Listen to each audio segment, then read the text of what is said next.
You hear it before you see it, the scrape of wood on stone, rhythmic and sickening. Then the sound of breathing, ragged and wet, echoing off the walls of buildings that line these narrow streets. The crowd has been gathering since dawn, abandoning their bread ovens and their market stalls, pressing toward Smithfield like moths to a flame they know will burn them.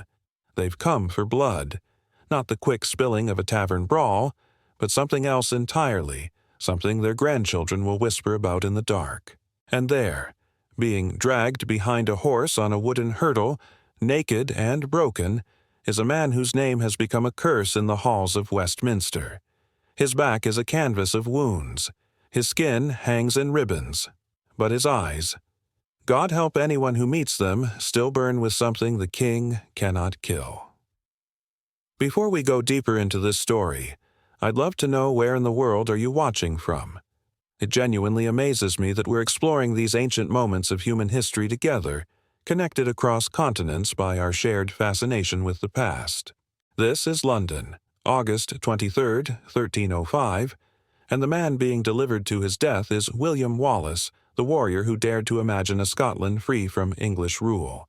What awaits him in the next few hours will be so precisely, so methodically horrific that it will be remembered as one of history's most savage executions. But to understand why a king would orchestrate such cruelty, we must travel back 35 years to a Scotland that once knew peace and a boy who would grow into a legend written in blood. The year is 1270. In the green hills of Renfrewshire, a child is born to Sir Malcolm Wallace, a minor landowner whose greatest ambition involves fertile soil and good harvests, not revolution. They name him William. They baptize him in the local kirk. They have no idea that this infant's death will one day require explicit approval from the most powerful monarch in Europe. Young William grows tall, unusually tall in the shadow of the Scottish Highlands. By the time he reaches manhood, he stands nearly 6.5 feet, a giant in an age when most men barely reach 5.5. But it's not just his physical presence that sets him apart. The monks teach him to read Latin. He develops a mind as sharp as the blade he'll one day wield with terrifying skill. Scotland, during William's youth, is prosperous. King Alexander III rules with wisdom, the harvests are generous, and the people sleep soundly. But fate has a way of shattering golden ages with a single moment of carelessness. In 1286, on a storm-ravaged night that feels torn from prophecy itself, King Alexander III rides his horse over a cliff near Kinghorn. His death creates a vacuum that will eventually swallow thousands of lives. The throne passes to his granddaughter Margaret, the Maid of Norway, a 3-year-old child who has never touched Scottish soil. For 4 years, regents struggle to maintain order. Then, in 1290, young Margaret dies during her voyage to claim her inheritance. Scotland finds itself without a monarch, without direction, and about to make a decision that will drench the land in blood. Enter Edward Longshanks. Edward the Juan of England, a man whose very nickname speaks to his imposing stature. Standing over 6 feet tall in an age of shorter men, Edward is a warrior king forged in crusade and conquest. Wales has already felt his iron grip. Now his gaze turns north. When Scottish nobles, desperate to avoid civil war, invite him to arbitrate between competing claimants to their throne, they believe they're securing peace. They don't realize they've invited the wolf into the sheepfold. Edward's choice is John Balliol, a weak man the English king believes he can manipulate like a puppet. But Edward's ambitions extend far beyond king-making. He demands Scottish nobles pay homage to him directly. He insists Scottish legal disputes be appealed to English courts. He requires Scottish knights to serve in his foreign wars. Each demand tightens the noose around Scotland's sovereignty. By 1296, even the spineless Balliol can tolerate no more. He attempts to assert independence, forming alliances with France and renouncing his vassalage to Edward. The English king's response is swift and absolute. His armies pour across the border like a biblical plague. The first city they encounter, Berwick-upon-Tweed, becomes a testament to what resistance will cost. The sack of Berwick is so thorough, so complete in its brutality, that it sears itself into Scottish consciousness for generations. Edward's soldiers don't merely defeat the defenders, they butcher every living soul they can find. Men, women, children, infants still at their mothers' breasts all fall beneath English steel. Chronicles speak of rivers running red, of bodies stacked like cordwood, of 17,000 souls perishing in a single day. Their only crime was being born on the wrong side of an invisible line. This is the crucible that forges William Wallace. When Edward strips Balliol of his crown and forces him to perform public penance in his undergarments, Wallace watches from the shadows. When Scottish nobles bend the knee and sign the ragman roll, swearing fealty to their conqueror, Wallace's jaw tightens with disgust. When English administrators begin parceling out Scottish lands to their cronies, something fundamental breaks inside the young giant from Renfrewshire. The spark comes in May 1297. The exact details are lost to the fog of history and legend. Perhaps it was the murder of his beloved Marion Braidfute, as later poems claim. Perhaps it was witnessing one injustice too many.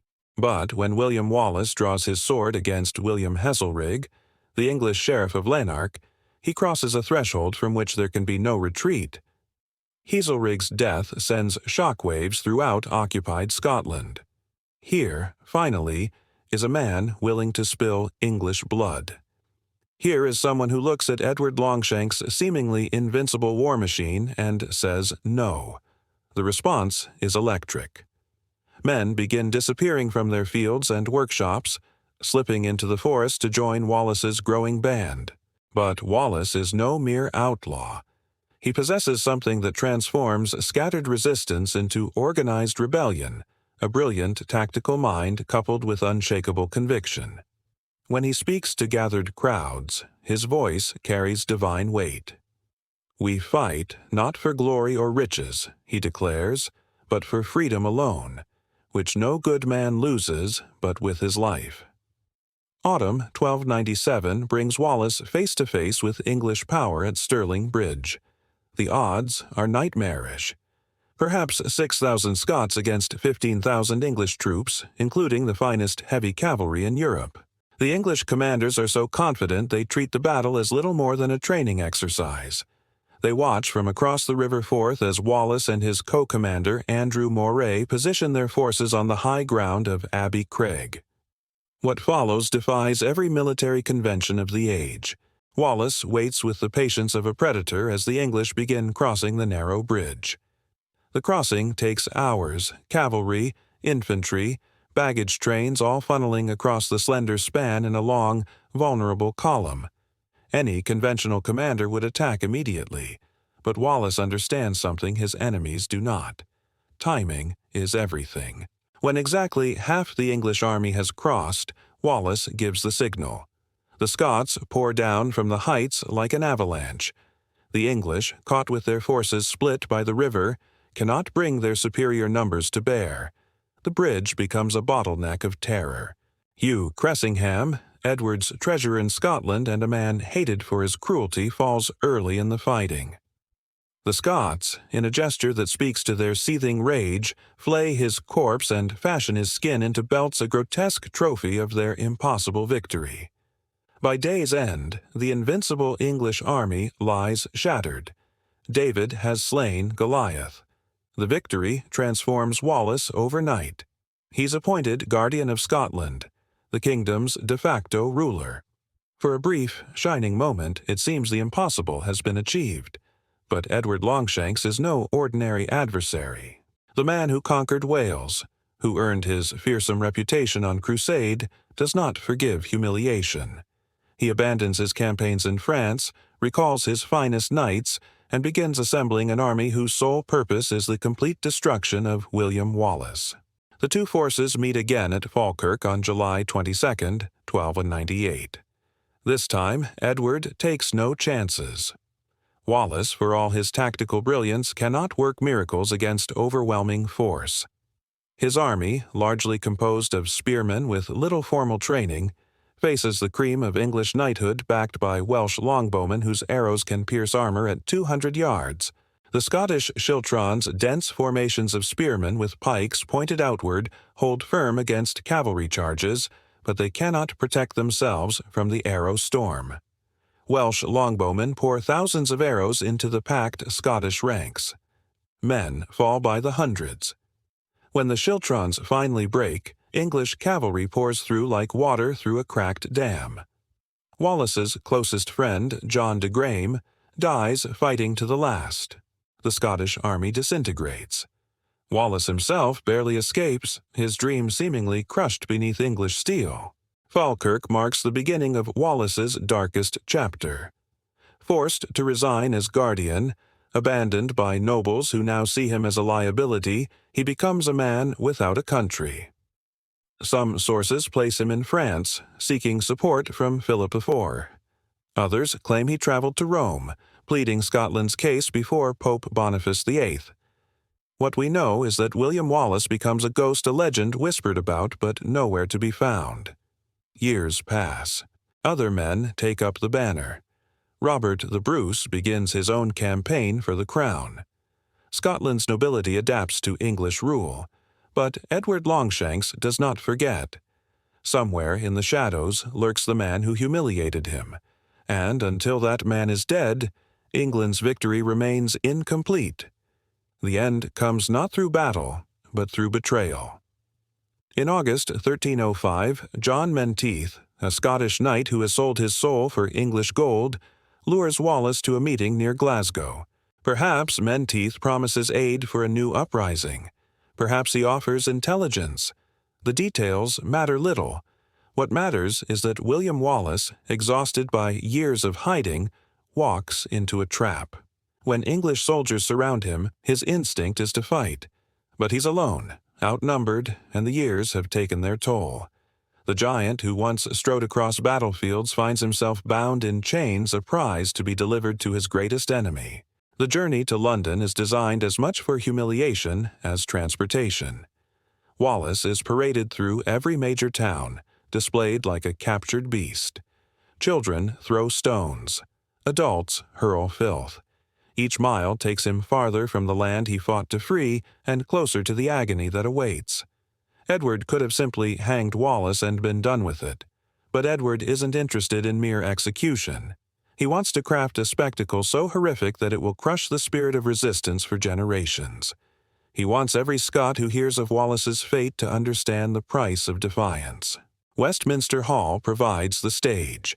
The hall itself is a monument to English power. Its massive oak roof soaring overhead, its walls carved with symbols of conquering kings. Here, surrounded by physical manifestations of English authority, William Wallace faces his accusers. The charges are almost laughable if their consequences weren't so dire.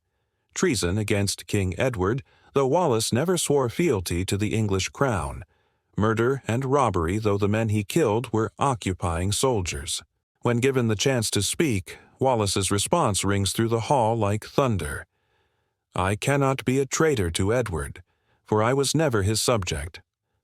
The words seal his fate, though that fate was decided long before.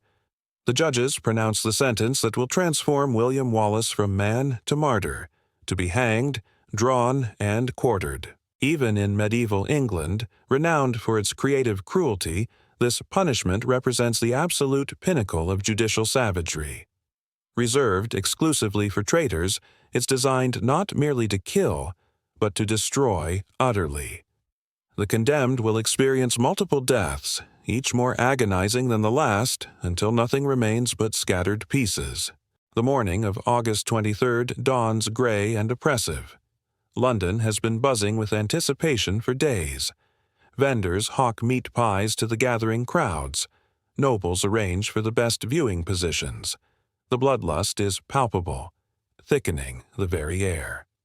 At Westminster, Wallace is stripped naked and bound to the wooden hurdle. A rope is tied around his feet, the other end fastened to a horse's harness. When the animal lurches forward, Wallace's body begins its final terrible journey through London's streets. Every cobblestone becomes an instrument of torture. His flesh tears away in strips. His head bounces sickeningly against the ground. Blood streams from dozens of wounds, leaving a crimson trail.